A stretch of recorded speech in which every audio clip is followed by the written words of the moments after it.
This is the Bevo Buckets podcast on the Burn Orange Sports Network. I'm Will Iger here with Seth Berger and Ryan Hopper. And today we have a special episode of the Bevo Buckets podcast. In a special place, Dirty Martins with a special guest, head coach of Texas men's basketball, Sean Miller. Sean, how are you doing today? Doing fine. Great to be here with you guys. Well, it's great to have you. You first time at Dirty Martins for you? It is. Yeah, first time. It won't be the last either. We were talking a minute ago. It reminds me of a number of places I grew up around in Pittsburgh. Yes. Have you had any good food here in Austin? Austin's a great food city. You have a couple of favorite spots recently you've stopped by, or? Yeah, I've in about 5-week period, I feel like I've done a pretty good job of hitting a lot of different spots. Sammy's, the Italian place. Yeah. Yep. Right on 6. I came here on the first night that I was in Austin, and terrific place. But there's so many, as you guys know, that almost too many to even name. Yes. Well, it seems like you said you've done a great job exploring here in your 5 weeks here at the University of Texas. Your first time in the state was your press conference here at the university. Can you talk to me a little bit about your first impressions of the state so far and the city, Austin? Yeah, I've been in the state throughout my life. Where I never have been before I came on the press conference was Austin itself. I've never been here to the city, and certainly was, I think, like a lot of people that would visit Austin today, they would underestimate the size and the scope of the city itself. I think part of it is when you think of Austin, it's the backdrop to the University of Texas. So you automatically say it's a big, thriving college town. Well, I think we know it's way more than a college town. Austin is, I believe, the 10th largest city in the United States at the moment. So when you say that, people are like, "You sure that's right?" But when you arrive here and you see the infrastructure downtown, how new everything is, it's beyond impressive. And I think all of us that are here enjoy it. And how would you say that Austin as a city and Texas as a university compares with some of your previous stops? Xavier, small Jesuit school, but it's in a big city in Cincinnati. Tucson's certainly a lot of fun at U of A. How would you say Austin compares? Yeah, so those are my other two, right? I was at Xavier for 11 years, 8 as the head coach, and then 3 as an assistant years ago, and then obviously at Arizona for 12. So 23 years there of an experience. So first I'll start with Xavier. The city of Cincinnati is a major league city. They love the Cincinnati Bengals, the Cincinnati Reds. If you're a Major League Baseball fan, you still remember the big red machine that Pete Rose, Johnny Bench, and all those guys. So there's a Major League Soccer outfit as well. It's a city that has a lot of great companies like Procter & Gamble, Cintas. So you do have the backdrop of that major city. However, there's no college basketball. There's no NBA team, so because of that, college basketball has risen to prominence. When you think about it, that in Xavier, small private Jesuit school, the one and only thing we seem to have sports-wise was basketball. So because of that, you blended this major city with no NBA to this private Jesuit school that loved big-time basketball. In Tucson, it's much different in that it's your college town.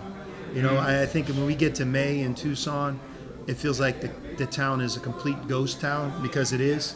Everybody leaves because it's too hot, and why you're there most of the time is you're affiliated with the U of A in some ways. Where I think Austin is much different in Texas is you really do combine two world-class things. The city itself, which we talked about, but also the university just being just amazing, which you guys are obviously a part of. So I think that's the gift that we have.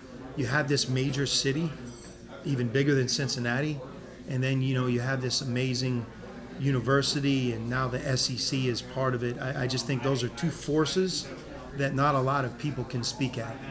Well, in your opening press conference, you talked about, we're not just going to recruit the state, we're going to recruit the world. And does your experience, coaching all over this country, really help you do that in your years in the business? I think so. Like everything in this world we live in today, it's much smaller.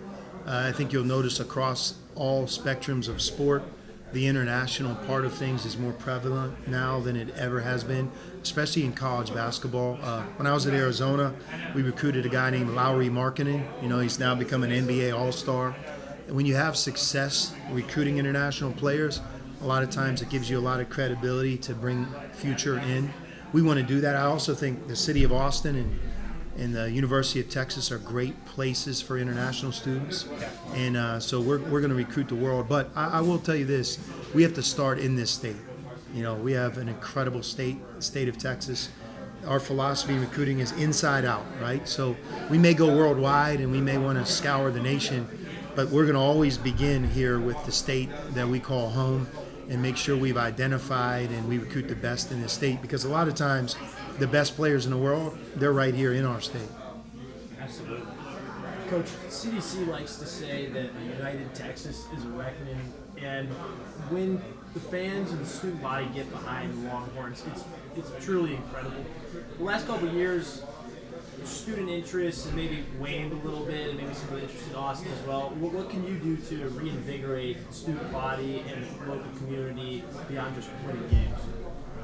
Beyond winning games, because look, I think that's I don't want to say the elephant in the room, but it's more the main thing, right? Like when you have a talented team, when you have an exciting team, when you have a team that's able to win basketball games at the SEC level, it's amazing how the home crowd sometimes takes care of itself.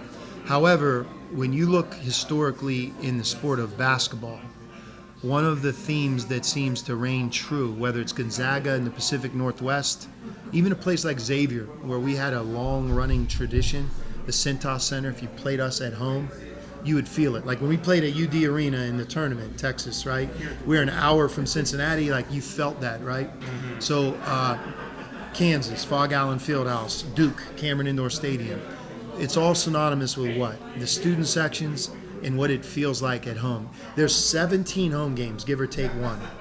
And the environment that's created in all 17, not in 10 of the 17 or when you play your rival, but what it feels like game in, game out, that's the one thing that I think those that have been able to be great over decades, that's the one, I think, similarity you'll find between those. Like even the Carrier Dome, right?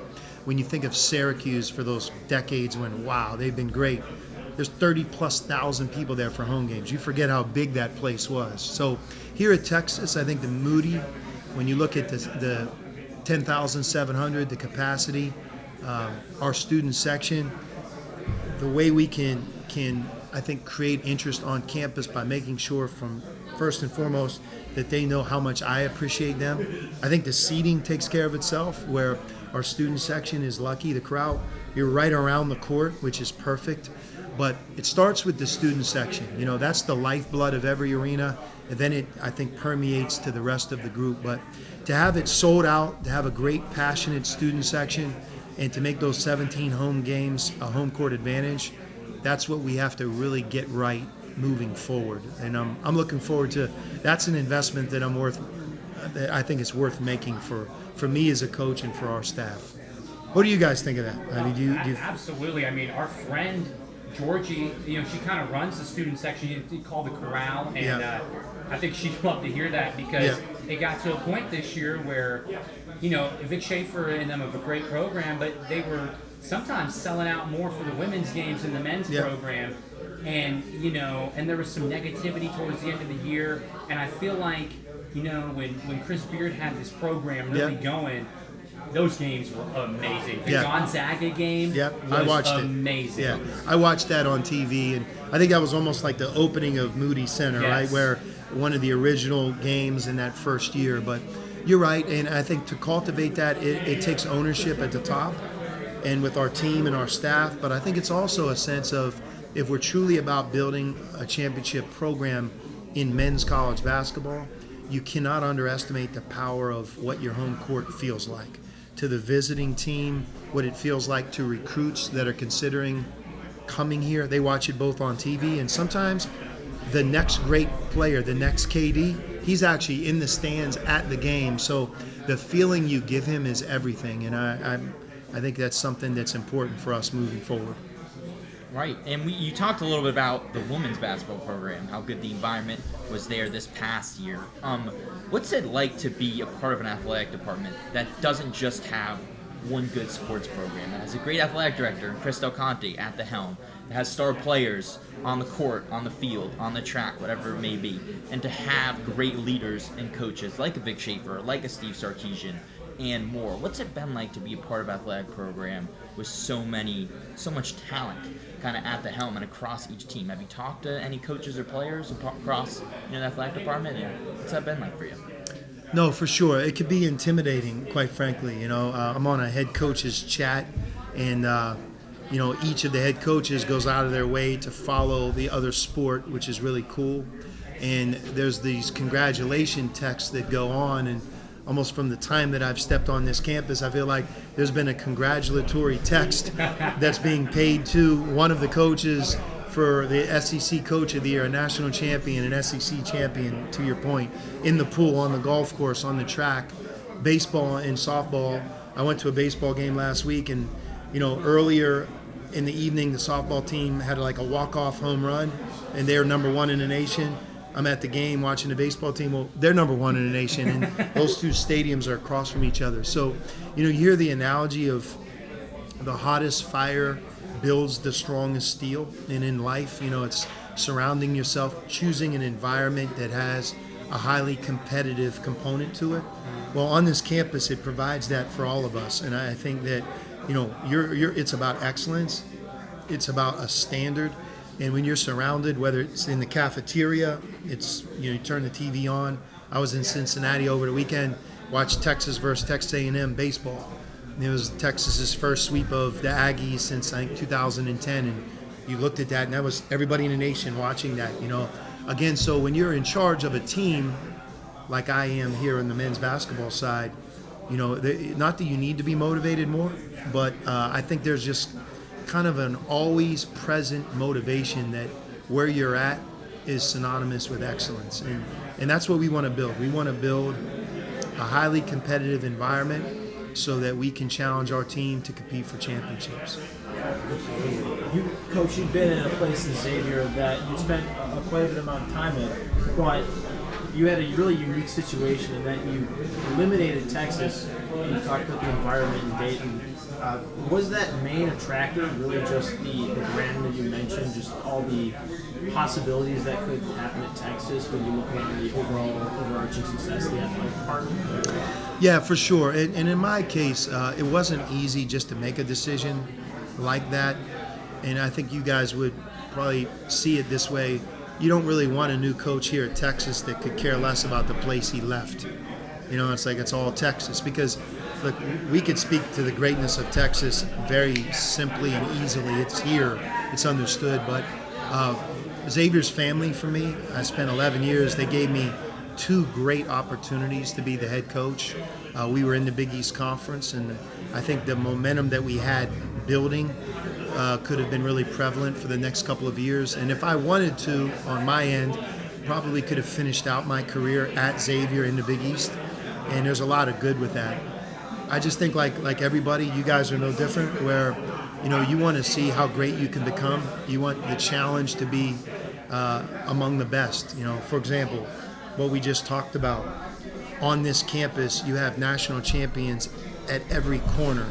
So if you have an opportunity to be a part of that, I think that you have to challenge yourself and see where it takes you.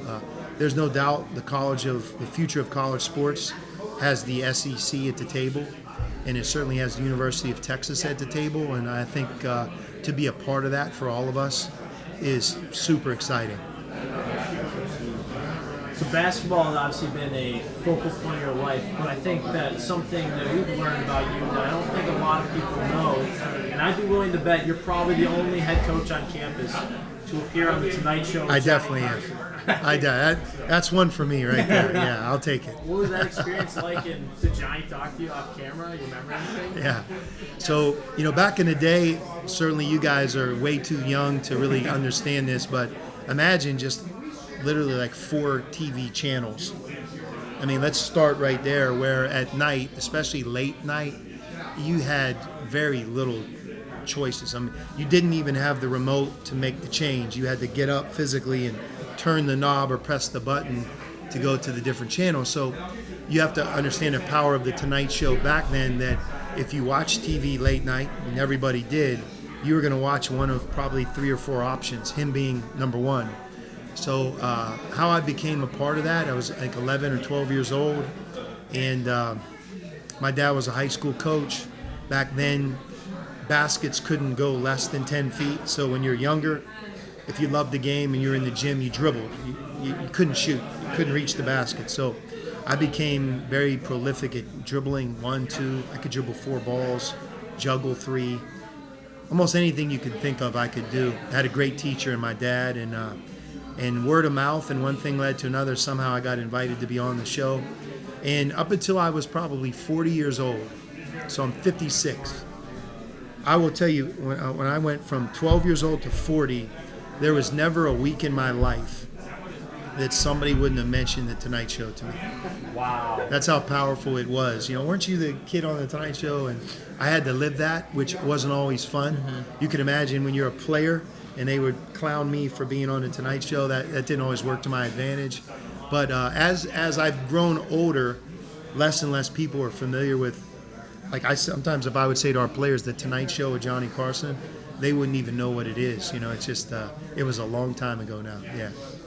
And so I guess, staying in that period of your life, what is like the first basketball memory for you? Like what, I know you said your dad coached, but like what really got you into the sport and you're like, oh, I gotta play basketball? Really that my dad was my high school basketball coach. My family is very similar to the Hurley family. You have Bobby and Danny and their coach, Bob Sr., Hall of Famer, won probably 20 plus state championships in the state of New Jersey. My dad won 4 in the state of Pennsylvania. My younger brother is the head coach at Rhode Island. He was the former head coach at Indiana and Dayton. He played at NC State as a player. I played at Pitt. I have a sister who actually lives in Houston, Texas right now. She played at Elon College. I also have another sister who didn't play, but when you think of like a sister, a brother, and myself all in the same house, played Division I basketball, we had a dad that was not only a high school basketball coach, but a great father, somebody who gave us a lot of attention, but he was also a great teacher. So a lot like you guys, like you are so much about your background, and without you realizing it, conversations at the dinner table, conversations on a drive from point A to point B, they become the fabric of who you are and how you think. And if you're the son of a high school basketball coach, like you're usually either going to go that way or go completely opposite. So that's a big part of who I am. And have you seen like any effects from like the old system of development where high school was prioritized and you got to get on your high school coach's good side, whereas now you can go the AAU route? Like, is it developmentally affecting players? You're playing throughout the summer. Like, Will did it, I did it. What are your thoughts on that? And does it make your job recruiting easier or harder? Well, I think that the biggest point about your question is there's more change now than ever before. So, young people will change travel team coaches. Young people will change their travel team teams and programs. They'll leave one high school and go to the next. They may be at a very good public high school or even a private school, and now there's an option to go to an elite basketball school on the EYBL circuit, which is the Nike-affiliated summer circuit. They now have a high school circuit. Same thing, you think about colleges, right? The chances of a transfer are greater now than ever before. In some ways, there are players, really good players, that will transfer more than once in college. So I think what we see more of now isn't lack of development, but more change as they develop. So that makes it, I think, more challenging recruiting because I think retention and stability for us at the top here at a place like Texas is still really important to what we're building. And, you want those to come here and stay. And how you target that audience is trickier and more complex than it's ever been. And as college sports landscape has changed over time, specifically with the transfer portal, NIL, how do you think you've evolved as a head coach in the last 5 to 10 years? Well, you have to embrace change, like all walks of life and in the industries that you guys are in. For example, sports is no different, and as the rules that govern our sport change, you have to be able to evolve and adapt. I also will tell you that what works at Xavier may not work at Texas. What could allow us to win a national championship at Texas, I might not have been able to philosophically do the same thing in a place like Arizona or Xavier. So it's also important to recognize your strengths and weaknesses at the actual program that you're a part of or in charge of, and then adapt and evolve there as well. But, with more people changing, I think what you learn is the value of retention. So keeping those that you've already taught and coached with you longer. And I think the second part is no matter how talented young people are, there's still a place for experience. And if you looked at the Final Four this year, what's the one common theme that all 4 teams had? They had older, talented players in the game. And not that they didn't have some young, talented players mixed in, but the lion's share of what made them great is elite talent and also great experience. So I think growing older with our roster is going to be a big part of what we do. Yes. So when you played at Pitt, you mentioned your ball handling ability. You were 4th in Big East assists all time. You had Pitt in free throw shooting. But another famous moment that some people might not recognize is you were the assist on Jerome Lane, backboard shattering dunk. What was that whole experience like? It was amazing.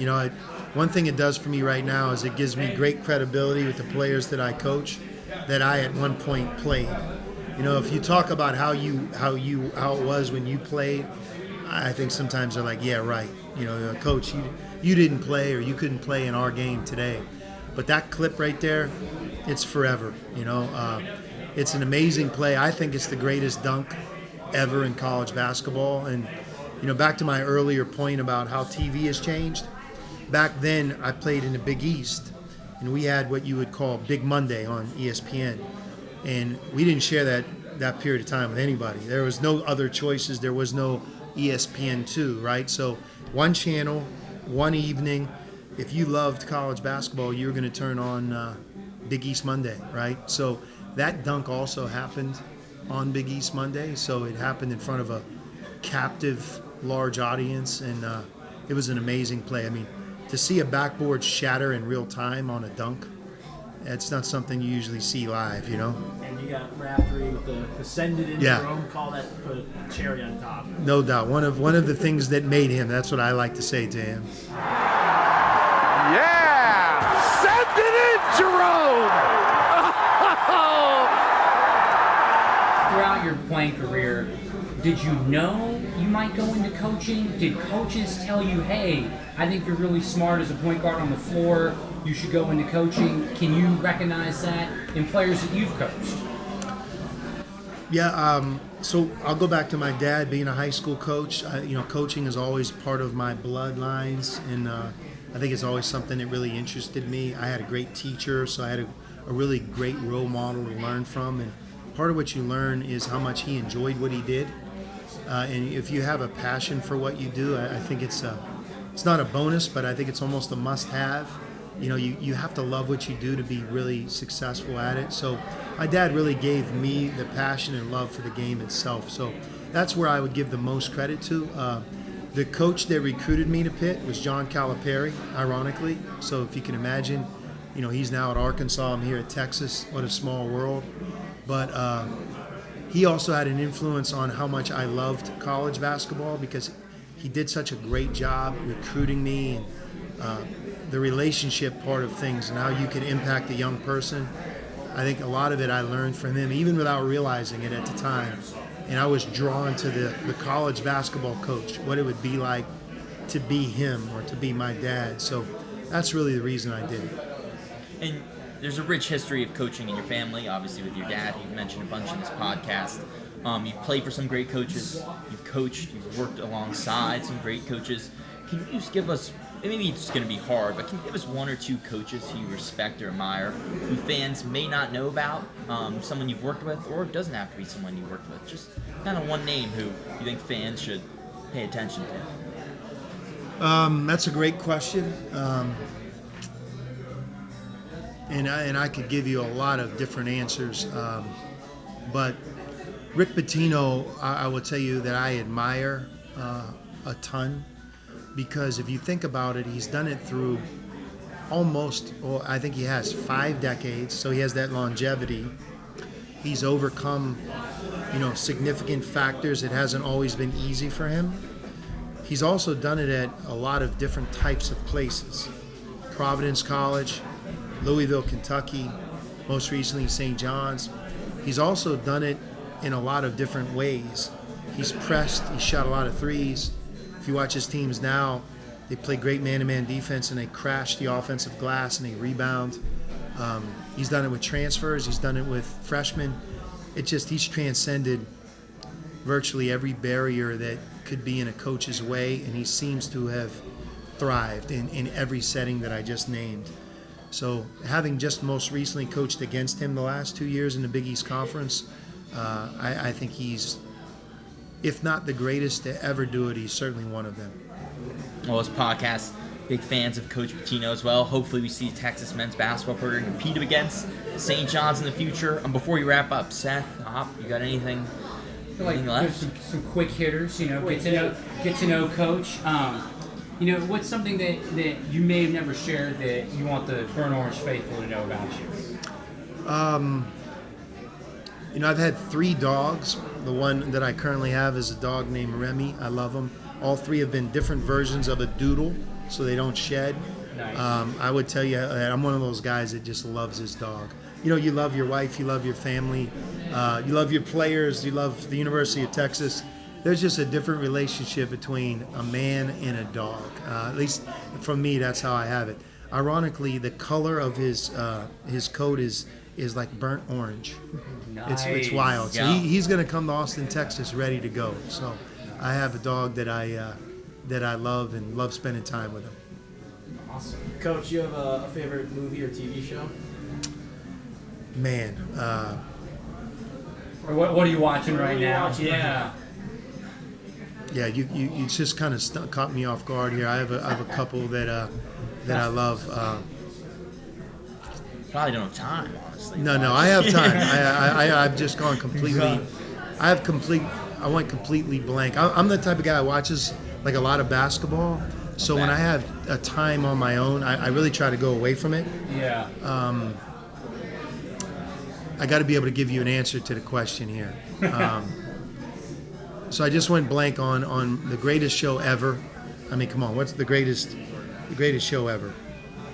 Oh. For me, it's either Breaking Bad or The Breaking Sopranos. Bad. Okay. So I lived in Tucson, Arizona when Breaking Bad happened, and as you guys probably aware, Breaking Bad happened in Albuquerque, New Mexico. There's some similarities in how it looks and feels because they both have like the Southwest desert to them. I got so caught up in Breaking Bad that when I was driving, I would be looking for Walter White's camper. Yeah, it's a wild show. That one captivated me at a different level. I don't know what it was. Even the one episode where the fly, do you remember the one episode in Breaking Bad where it was just about the fly that kept flying around for like the entire episode? Even that one I liked. But I binge watched it and then I rewatched it. So I can't believe I went blank on the name. But Breaking Bad to me is the greatest show that I've ever seen. And because of that binge part of it, I've done that a number of times since. Yeah, with other shows that I like. White Lotus I've watched that recently. Yeah, it's wild. True Detective with McConaughey. And obviously I know Matthew's a huge Texas fan, but the one with him and who was he in there with? Woody Harrelson. Yeah. That was a wild show as well. So Has he hit you up for advice yet? Or has he gotten No, I've met him and I've seen him, so I'm looking forward to meeting him again. Yeah, Great supporter of Texas athletics. for sure. Absolutely. Absolute Austin and Texas icon. And Yeah. coming back to the city of Austin, just to finish up, do you have a favorite Austin activity so far? Have you been out on Town Lake, walked around campus, threw the first pitch of the baseball game? Yeah. Yeah. Yeah, thanks, man. Yeah, I'm just glad I didn't blow out my back. When you get to a certain point, that's the objective. But No, I haven't done as much as I would like, but I'm really excited about the whole. I know it's called lakes, but it's really the Colorado River, right? Just that whole scene there, walking alongside of it, and it's fascinating to see that river come right through the actual city itself. And it's a beautiful town. It's very hard for me to describe Austin to people that aren't familiar with Austin. You know, first things like we already talked about is the size of the city itself. Which I think will catch them off guard, and then the hills. You know, people on the outside of Texas, they think of flat country, and you know, to me, there's parts of Austin that remind me of Southern California a lot, and but yeah, it's an amazing place, beautiful. I'm thrilled to be here. And last thing for me, you got any cowboy boots yet? You got a hat? My wife bought cowboy boots most recently. I haven't, but one day I'll get them. Yeah, Awesome. one day I'll get them. Yeah. Rite of passage for all of us coming from Where out do you of get state. them from? If you had to advise me, Cavender's? where do you go? Allen's, Tacovas. Allen's is right here on 6th Street, right? Right. And Yeah. they got Allen's on South Congress. South too. Congress. Yeah. Right. I'm sorry. Yeah. Okay. Tacovas also on South Congress. Right. And Okay. one in the Domain. Yeah. Yeah. It's a couple great boots. We all had to do that. We're all from out of state, so that was like. So what Rite of states are passage. you three guys from? I'm from Chicago. Chicago. Yeah. Southern California, Los Yeah. Angeles. Yeah. Northern Virginia, Washington, D.C. Yeah. In Manhattan Beach. There you go. There you Yeah. go. Yeah. What high school did you go Went to to? Kimball High School, Okay. small private school in Studio City. Yeah. Holidays. Yeah. Went there. Holiday Yeah. Fest. What high school did you? Okay. Yeah. Yeah. David Miller, who's an assistant on our staff from. Yeah. That's wild. Yeah. Small world. And Ryan Anderson, who's also on our staff, went to Long Beach Poly. Right. Yeah. Yeah. Where did you say you're from? Powerhouse. Alexandria, Virginia. so Virginia, right next D.C. to DC. So what was your high school? So Bishop Ireton, which was in the WCAC, Yeah. which is a tough conference with Yeah. like DeMatha, St. Yeah. John's, Gonzaga. Yeah. And then I transferred to my public school, T.C. Williams. You'd know us from the movie Remember the Titans. Yeah. Wow. So, Yeah. Yeah. So that area is obviously fertile ground for Big East recruiting and Oh, yeah. and basketball. We had a player that we signed at Xavier. Nick Lewis is from Gonzaga, Yeah. and but we're going to recruit that area for sure. And then obviously Chicago speaks for itself. Yeah, A lot of talent up there. yeah, for sure. Yeah. DePaul. Did you ever consider DePaul at all as a potential landing spot? I know it's much different than University of Texas. 10-15 minutes from my house. Yeah. I love Chicago. I'd love to live there and the rest of my life. But for college, I'm like, I got off the train one day and it was like -20. I'm like, I could do 4 years in warm weather in high school. And Smart man. yeah, it was.